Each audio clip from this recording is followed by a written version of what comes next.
Oo, ganun. Bakit? Sa isang araw ba, may didate ka bang iba or...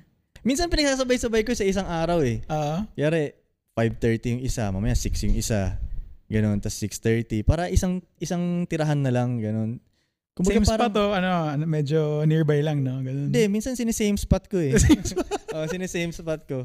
So makikita ng mga doon, ng mga staff doon na, iba naman, ganun. Alam mo tol, magandang yun. Pero yung makikipag-date ka, pumili ka lang ng isang spot na gusto mong pag-datean. Tapos doon ka lagi magdala ng date. Ngayon makikilala ka lalo ng mga staff. So ngayon parang magiging familiar ka sa mga diba? Dahil ikaw yung lagi may babaeng dinadala doon eh. Next na date na punta mo doon, the way ka batiin ngayon ng mga staff, iba na. Parang, uy, koy! So ngayon, ang angas mo ngayon doon sa... Mukhang true story itong Ganun talaga. O kumbaga, hindi ka nobody ngayong dumating doon. Diba? Makikita ngayon ng kasama mo, hindi to siya nobody. At pas,